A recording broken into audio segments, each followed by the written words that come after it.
If you are learning a language right now, listen up, because you have probably been making or have made before these 4 mistakes that we'll talk about in this video that are really hindering your language learning progress. I know what I'm talking about because I have made all 4 of these mistakes multiple times, and I want to help you stop wasting more time going through the same cycles of getting in your own way, because that can be exhausting. The first mistake is probably not going to sit well with everyone, but I firmly believe that a big mistake we can make in our language learning, if we don't have the right mindset going into it, is thinking that language learning gets easier the more languages we learn. Now, from a purely language acquisition standpoint, I can totally see how this assumption about language learning actually motivates you, right? So if you're learning German and you have a really good level, it's probably easier for you to pick up Dutch or Afrikaans in the same language family later. However, it is also true that the more languages that we learn, the more experiences that we have in our languages, the more likely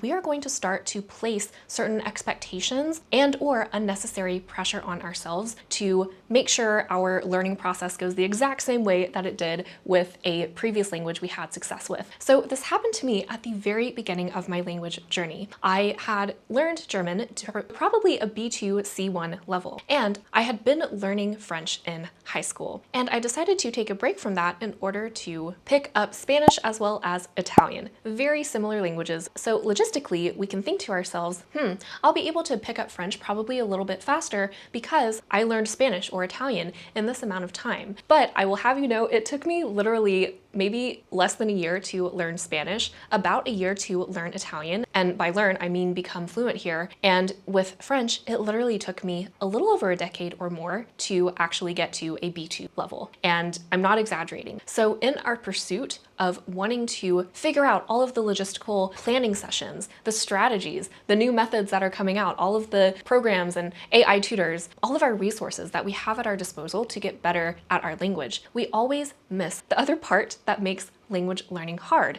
no matter if we have learned our first language or we are learning our 10th. And that is, we forget that we are humans and we are naturally going to have some emotional blocks, some emotional barriers that are going to hinder us from making progress. And these emotional barriers that we have cannot just be strategized away by figuring out how to create the perfect daily routine or measuring the hours of comprehensible input that we do, right? And especially for us language learners who tend to be very hard on ourselves, when we don't meet our own expectations, having all of that experience with language learning and expecting things to go a certain way can leave us feeling maybe disappointed in ourselves for not performing the same way that we maybe used to perform or that we expected to perform. Exactly the thing that happened to me, you guys. And I wish someone had just told me, languages are like relationships to people, right? So say that we meet a person and they remind us a lot of maybe our mom or someone else in our family, right? People can definitely share similarities in our personalities, just like languages can share similarities in their grammar, vocabulary, etc. But you, as a human being, are going to have different relationships to each of your languages, no matter how similar they may be, because you're human. You're going to make connections. You're going to gather experiences that learning this particular language is going to unlock for you. And those will not be the same experiences that a previous language has unlocked for you. And however your brain, however your emotions interpret those experiences, you are going to have some emotional connection to that language just for being you. And that is okay. But I wish someone had told me how to see languages really more as people and have a more nuanced perspective, instead of just going into every single language thinking and already having expectations about how it's going to go, which is then going to set me up for disappointment in the end. Now, what I've just said is very related to my next point. The second mistake that we make is thinking that the language learning process has to look a certain way. Sometimes we think this certain part of learning a language should feel complicated or should feel easy. Why is watching television in my target language feeling easy for me right now? This feels too easy, so therefore I'm not going to count it towards my language progress for the day. When actually what you've been doing is laying these really tiny milestones so you can build your foundation on that language. Whatever you do in your language is never a waste of time, but we can feel like what we're doing in our language is a waste of time if we already have expectations about how something should feel or how something should look. On the other side of the coin, if you keep on seeing advertisements for language learning programs or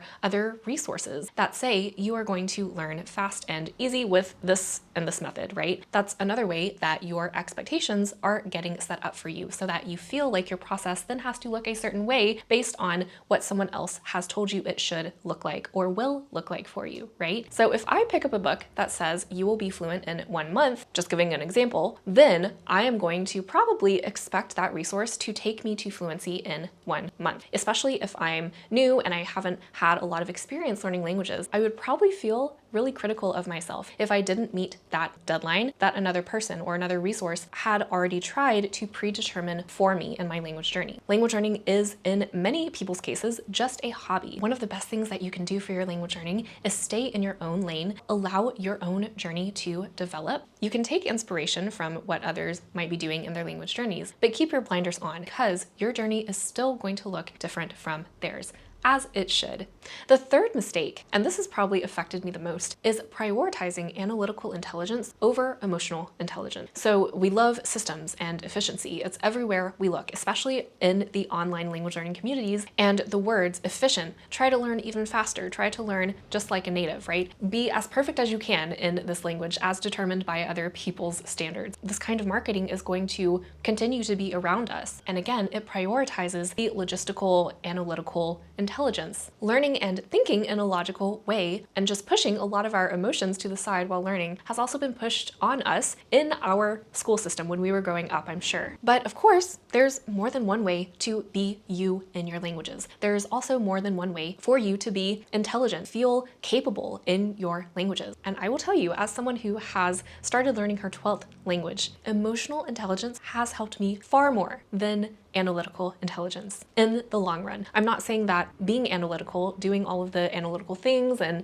logistically planning our schedules, setting our routines for consistency, etc., don't have its place. They do, but it's not the only place that we should be focusing on in order to make ourselves be better language learners. Emotional intelligence is basically the degree to which you can manage both your own emotions and understand the emotions of others as well. And it's also worth mentioning there are 5 factors to emotional intelligence: self-awareness, self-regulation, motivation, social skills, and empathy. The longer and the more that you learn languages, the more you're going to get the hang of making a study schedule, staying consistent, doing all of those logistical things that kind of tick the boxes of how to analytically be quote unquote the most efficient in your language learning. But soon you're probably going to notice, even as you set up everything perfectly logistically, right? Perhaps you start recognizing internally more of what's going on. Is a complicated relationship that you're having with your language coming up to surface for you that is preventing you from making further progress in that language? Do you feel frustrated and you're no longer seeing progress even though you feel like you've implemented literally all of the famous strategies and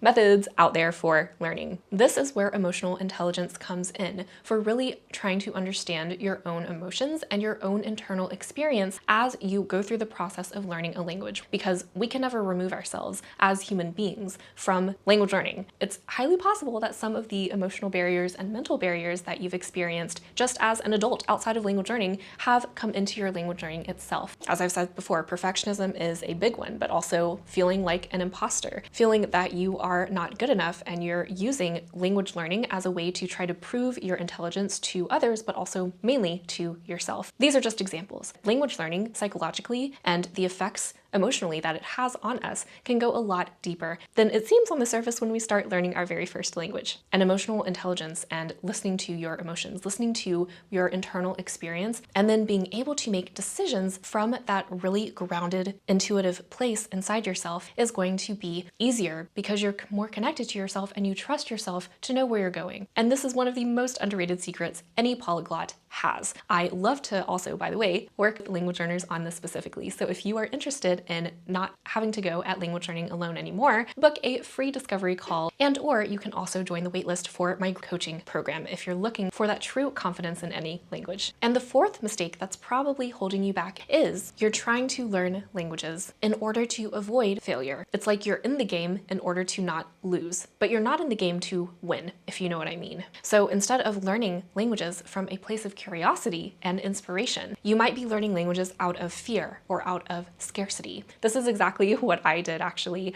I felt like I was pretty unintelligent as a child and that I didn't have anything to say. And once I found my very first foreign language and I started to talk even more in German, I found out that I actually had a lot to say, and it felt really good. It boosted my confidence for a little bit, but I took it overboard, right? I started to put all of my self-worth into the whole language learning process. And if I did not learn a language as fast as I thought I should, then because my worth was so tied to how I was performing in my languages, I felt horrible about myself. I'm not saying everyone is coming from a place of scarcity and trying to avoid failure all the time when they learn languages, right? But especially when we find ourselves kind of at rock bottom in our language learning and we have felt very frustrated, we're not moving forward, we feel that fluency is way too far for us and that it's not possible for us, right? All of that really negative self-talk is coming from somewhere, and not investigating this as one of the mistakes we have been making is going to make us keep feeling blocked because we haven't investigated enough what is actually going on in our internal experience underneath all of the planning and all of the logistical things on the surface that are probably just used at this point as a distraction from the real problem that lies underneath, and that will continue to block you emotionally from making that true progress and owning your success in your language learning for as long as you decide to not deal with that problem. I really advise you to think about the real place that you are learning languages from, especially if you're stuck, because you can get really curious about what's being bottled up inside you. And once you've identified the real problem, you get to actually find a real solution that works for you, right? When we misidentify the problem, we also misidentify the solution. But when you find the real problem, you can find the real solution that's going to get you out of that stuck spiral. If you are really looking for guidance to reach that long-lasting confidence and master any language your heart desires, I'd love to work with you. Be sure to check in the comments below how to sign up to do so,